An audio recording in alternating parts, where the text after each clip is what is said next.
네, 안녕하십니까. 이승규 변호사입니다. 오늘은 이제 말소 기준 권리의 의미에 대해서 보겠는데요. 말소 기준 권리가 뭔가 이게 가장 중요하다고 할 수 있죠. 권리 분석에 있어서는. 제 책을 보시면 28페이지에 91조가 나옵니다. 91조. 28페이지에 왼쪽 하단에 91조 제3항을 보시면 지상권, 지역권, 전세권 및 등기된 임차권은 저당권, 압류채권, 가압류채권에 대항할 수 없는 경우에는 매각으로 소멸한다. 이 조문이 이제 말소 기준 권리를 직접적으로 나타내는 조문입니다. 이게 이제 민사집행법 제 93조 3항인데 이걸 이제 중심으로 해서 제가 설명을 드리겠습니다. 이 조문이 이제 가장 중요한 조문이죠. 그래서 이제 경매에 있어서 가장 많이 활용되는 법은 이제 민사집행법이고요. 민법도 상당 부분 여기 들어가 있고, 민사소송법, 민사집행법, 민법. 이 세 가지 법이 이제 가장 중요한 경매와 관련된 법이라고 할 수도 있습니다. 자, 이 부분에 대해서 이제 제가 또 이제 정리를 이렇게 해봤습니다.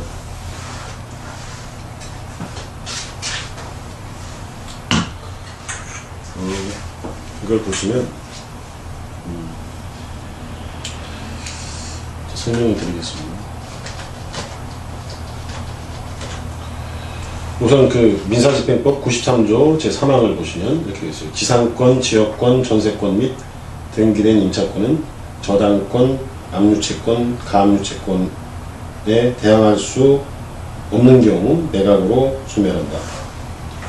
여기서 이제 대항할 수 없다 이런 의미들은 후순이라고 보시면 돼요. 그러니까 먼저 저당권이 성립되어 있거나 또 먼저 압류채권이 있거나 먼저 가압류채권이 있거나 이럴 경우에는 그 후순위 권리자들은 그 부동산에 대한 후순위 권리자들은 이러한 저당권자, 압류채권자, 가압류채권자 이분들한테 대항할 수 없다. 이런 말이죠. 이분들의 권리를 해할 수 없다. 그 밑에 권리들은 다 소멸한다. 원칙적으로 이런 표현이라고 보시면 돼요. 그래서 지금 빨간 걸로 쳐놨는데 저당권, 압류채권, 가압류, 채권까지 빨갛게 표시하면 될 것 같은데요. 자, 이렇게 되어 있습니다. 그래서 여기서 이제 말소 기준 권리를 찾는 겁니다. 이 조문에서. 그래서 이제 제 책에 보시면 말소 기준 권리에 대해서 쭉 언급을 합니다. 그래서 제 책을 보시면 28페이지 그 다음에 28페이지서부터 쭉 나옵니다. 이 말소 기준 권리가 어떤 것이 있는지 이렇게 나오는데 그거를 요약을 하게 되면 말소 기준 권리로서 저당권 있죠. 여기 나오는 겁니다. 저당권.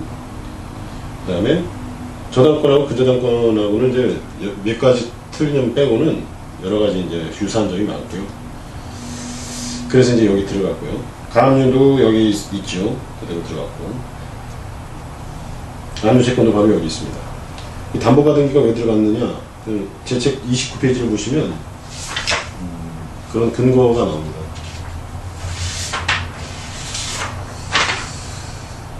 이 담보가등기는 이제 가등기 담보에 관한 법률이라고 있는데 이 법에서 규정을 하는데 12조하고 13조를 확인하면 담보가등기를 저당권으로 본다는 규정이 있습니다. 이 규정 때문에 이 담보가등기가 말소 기준 권리가 될 수가 있는 거고요. 그 다음에 이제 경매 개시 결정 기입 등기, 특히 이제 강제 경매와 관련된 경매 개시 결정 기입 등기. 이건 사실상 압류의 효력이 있습니다. 압류. 여기 위에 나오죠? 압류. 그래서 이것도 말소 기준 권리가 될 수 있다. 이런 의미라고 보시면 되고요. 이게 이제 임의경매 개시 결정 기입 등기다. 예를 들어서 임의경매 개시 결정 기입 등기다. 그러면은 그 위에는 이 임의경매 개시 결정 기입 등기 위에는 항상 저당권이나 근저당권이 있겠죠. 그래서 이 자체가 말소 기준 권리가 되려면 임의경매가 아닌 강제경매에 한정된다. 이런 것도 제 책을 보시면 확인하실 수 있을 거예요. 그래서 큰 의미는 없고 하여튼 이런 권리들이 나오면 이게 말소 기준 권리가 되고 이 말소 기준 권리를 근거로 해서 앞에 권리는 우리가 낙찰자가 인수를 하고 그 뒤에 권리는 후에 생긴 권리들은 낙찰자가 인수하지 않는다. 원칙적으로 그렇다. 예외가 있다. 이렇게 이해를 하시면 됩니다. 예외 같은 것들도 이제 우리가 차근차근 배워나갈 거고, 뭐, 이제 그런 것들이 이제 권리 분석이라고 할 수 있습니다. 그래서 요 내용을, 토대로 해서 사례를 제가 하나 만들어 봤는데, 등기부하고, 그, 매각물건 명세서하고 이런 것들을 전부 확인해 봤더니, 요렇게 권리가 나타나더라. 대상 부동산. 그래서 제가 낙찰을 받으려고 하는 그 대상 부동산에 이와 같은 권리들이 있다. 고 했을 때, 첫 번째 권리가 이겁니다. 그게 다 시간 순서인데요. 1, 2, 3, 4. 이런 것들 다 시간 순서인데, 그 부동산에 처분금지 가처분이 또 있었습니다. 그리고 첫 번째, 두 번째는 가압류가 있었고, 세 번째는 근저당권이 있었고, 네 번째는 경매 개시 결정 기입 등기를 제가 짤막하게 이제 경매 등기라고 했는데, 경매 개시 결정 기입 등기가 있었습니다. 이거는 이제 두 가지가 있을 수가 있어요. 두 번째를 근거로 한 경우, 가압류를 근거로 해서 경매 개시 결정 기입 등기를 받았다면, 가압류 해놓고 가압류 한 사람이 가압류를 해놓고 소송을 했어요. 그래서 소송을 통해서 승소를 한 다음에 그 승소 판결문에 집행문을 받아서 그 그게 집행 정본이라고 하는데, 그 집행 정본을 가지고 경매 신청을 한 경우에 이게 2죠. 가압류를 근거로 한 경우. 이걸 갖다가 이거는 뭡니까? 이는 강제 경매 개시 결정 기입 등기입니다. 그리고 근저당 세 번째 순위인 근저당권자가 경매를 신청했을 수도 있습니다. 그럴 때는 3번이죠. 3번은 이 근저당권자가 경매 신청하는 거를 임의경매라고 했죠. 그래서 이건 임의경매입니다. 그래서 이 네 번째 경매 등기는 어느 채권자가 먼저 했는지에 따라서 달라질 수 있다는 그냥 표시고, 특별한 의미는 없습니다. 이게 이제 예를 들어서 네 번째 경매 등기를 가압류권자가 했다. 소송에서 승소한 다음에, 그러면 이게 바로 압류 효력이 있거든요. 그 압류 효력이 있고, 그 경매가 진행되고, 그렇다고 해서 뭐 말소기 2번이 했건 3번이 했건 누가 경매 신청을 한 거하고 상관없이 말소기준 권리는 항상 하나고 똑같습니다. 결론은 말소기준 권리 찾는 거는 그거하고는 차이가 없고, 지금 말씀드리려고 하는 거는 가압류권자도 경매 신청을 할 수 있고 근저당권자도 경매 신청을 할 수 있다는 거죠. 가압류권자는 변조익의 돈을 갚지 않았을 때, 근저당권자도 마찬가지로 돈을 갚지 않았을 때 경매 신청을 둘 다 할 수 있는 겁니다. 네 번째 경매 등기. 그래서 이 둘 중에 누가 경매 신청을 했던지 간에 경매 신청을 했다 치면, 여기서는 말소 기준 권리가 어떤 게 될까요? 여기 지금 보시면 6가지가 있는데, 6가지 중에서 경매 말소 기준 권리가 될 수 있는 건 이 두 가지입니다.